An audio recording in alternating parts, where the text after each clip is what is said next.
di Jakarta. Saya ngomong serius, Pak, tolong ya Pak, hati-hati. Bengkulu salah satu daerah yang akan dimurtadkan di Sumatera sebagian selatan, Sumbaksel.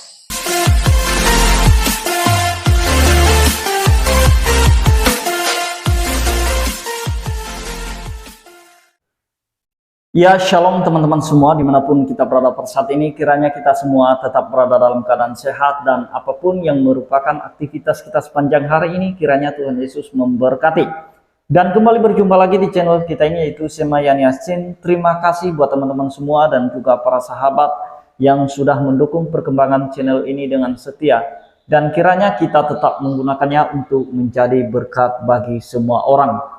Nah, teman-teman, pada video kali ini saya membagikan kepada kita semua, sekalian kita bahas, ada seorang ustadz ya teman-teman, di mana dia begitu khawatir, begitu takut melihat perkembangan Kristen di setiap provinsi. Dan kemudian dia takut di mana gereja-gereja itu sudah mulai besar gedung-gedungnya teman-teman ya. Dan kemudian dia keberatan. Dan di video fullnya dia berkata kalau ada orang Kristen yang memurtadkan Muslim itu harus dipancung katanya. Tetapi sebelumnya mari kita simak videonya yang berikut ini. Orang Sunda suku terkecil yang murtad, target mereka di sana. Makanya mereka injar apa? Sukabumi, Cianjur, Ciamis. Saya sampai Sukabumi Selatan, Pak. Sudah berdiri sekarang Lembah Karmel, pusat Katolik terbesar di Asia. Saya sudah masuk itu. Masuk di stop Papa Saha, Abdi Mas Situmorang. Dari mana? Dari Jakarta. Dengar Situmorang, dikiranya saya pendeta. Bebas masuk. Kita bawa ini. Badeka mana? Saya bilang Badeka Luhur. Sabar orang, Tilurang. Saya bilang dari mana tuh Pak? Abdi mah dari Jakarta. Mendengar Situmorang, oh bangga. Abdi ke Luhur, Bapak tahu itu. Bukan Jatiluhur, Pak, Luhur, naik ke atas gitu ya. Sampai di sana, subhanallah. Sudah selesai gereja katedral, gereja besar, lebih besar dari gereja katedral. Disitulah saya tanya, berapa banyak Sunda yang dimurtadkan? Lengkap foto-foto dokumen saya simpan. Terbang saya ke Palembang, Pak. Berdiri lagi di sana, hanya 7 km dari UNSRI, Universitas Sriwijaya. Sekolah Alkitab Palembang. Seluas 15 hektar. Bapak dari mana? Dari Jakarta. Oh iya, Bapak Situmorang.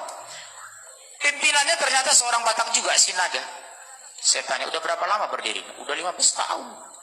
Oh iya, udah banyak yang orang masuk Kristen. Oh luar biasa Pak. Yang kita incar dari teknik fakultas, itulah saya dapat. Dari teknik ke dokter. Oh iya. Oh bagus. Di hati saya, dalam hati saya panas ini. Gimana bagus hati panas? Oh bagus. Saya tanya, daerah mana yang mau dimurtadkan? Kami memfokus di 4 provinsi. Lampung, Jambi, Sumsel, Bengkulu. Sudah berhasil. Bengkulu Utara sudah satu desa masuk Kristen. Saya ketemu alhamdulillah tokoh Bengkulu di Jakarta. Saya ngomong serius, Pak, tolong ya Pak, hati-hati. Bengkulu salah satu daerah yang akan dimurtadkan di Sumatera sebagian selatan, Sumbaksel.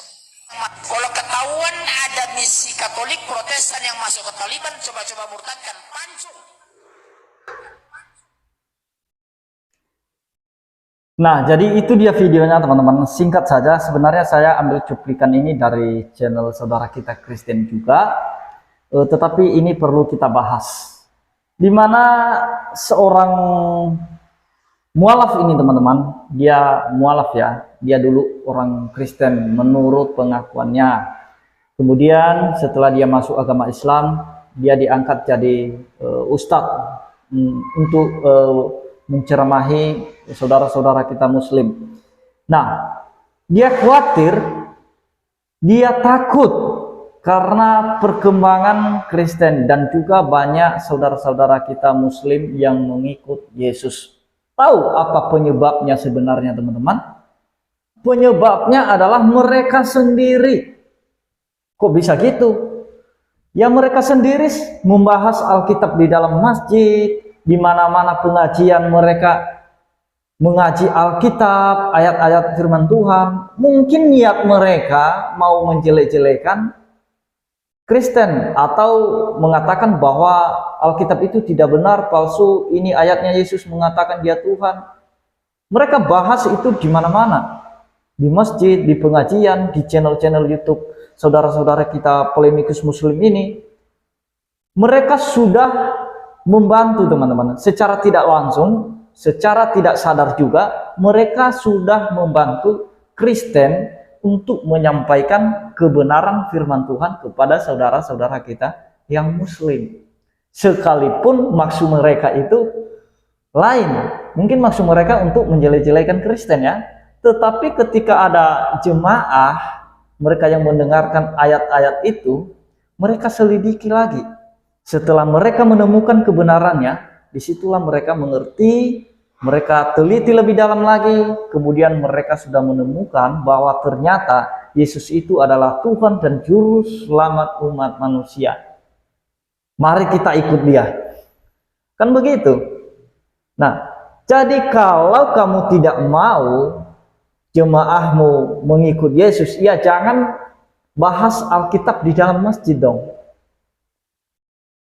Dan juga khususnya channel saudara kita polemikus, jangan banyak membahas ayat-ayat Alkitab. Nah, karena nanti jemaahmu, saudara-saudara kita yang muslim mendengarkan itu, mereka selidiki lagi kebenarannya. Nah, setelah mereka selidiki dan menemukan kebenaran sejati itu, disitulah nanti mereka akan mengikut Yesus Kristus. Nah, jangan kemudian nanti kamu menuduhnya, oh orang Kristen memurtadkan Muslim. Enggak, orang Kristen enggak pernah memaksa.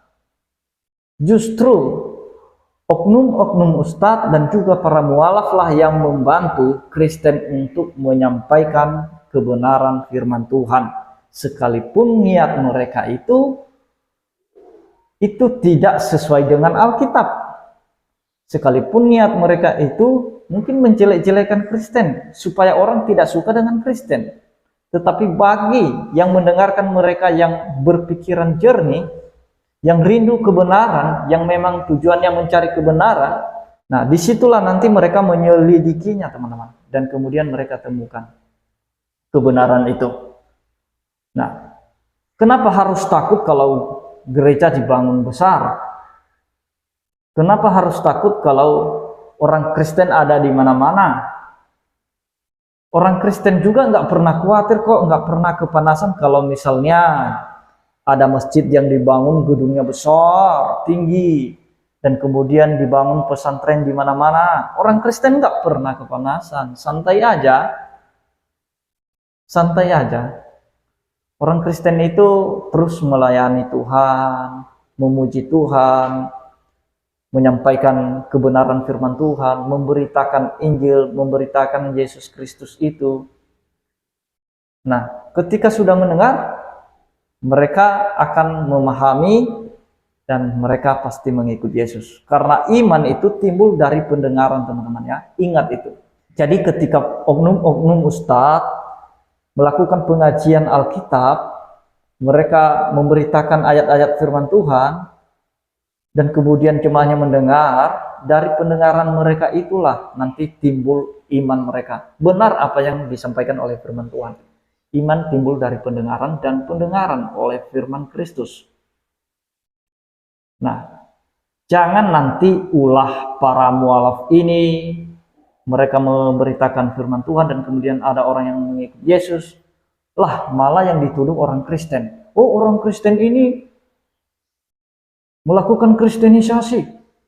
Itu banyak muslim yang masuk Kristen. Padahal mereka yang memberitakan firman Tuhan. Mereka yang memperdengarkan ayat-ayat firman Tuhan kepada jemaahnya. Malah orang Kristen yang dituduh. Kan itu tidak fair teman-teman ya. Tidak jujur. Tidak sportif. Nah, kemudian teman-teman dia berkata kalau ada orang Kristen atau umat Katolik yang memurtadkan Muslim, dipancung aja. Saya mau katakan bahwa orang Kristen nggak pernah takut ya yang namanya ancaman-ancaman dari manapun. Nah, kenapa tidak takut teman-teman?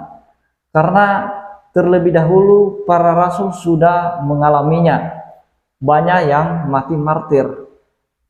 Dan itulah sebabnya Paulus mengingatkan kepada kita semua orang Kristen bahwa bagiku hidup adalah Kristus dan mati adalah keuntungan. Jadi bagi Kristen itu lebih baik mati karena kebenaran daripada mati karena melakukan kejahatan.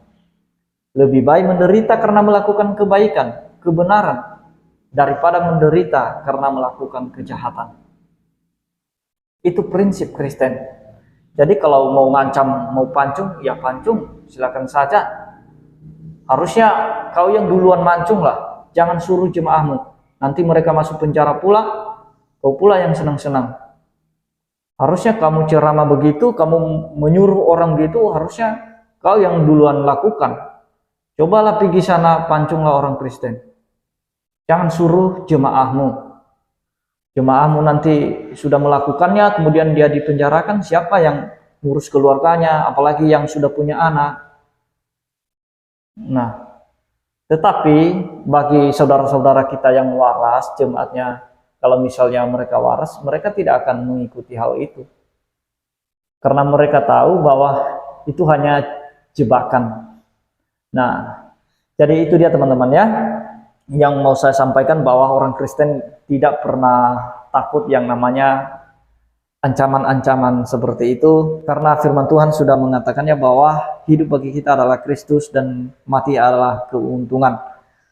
Jadi jangan pernah takut, kita terus memberitakan Injil, dan mudah-mudahan para oknum ustadz, para mualaf yang sudah membantu kita untuk memberitakan firman Tuhan, biarlah kiranya mereka tetap dalam keadaan sehat. Nah, itu saja yang mau saya sampaikan teman-teman. Kiranya Tuhan Yesus memberkati kita semua. Shalom.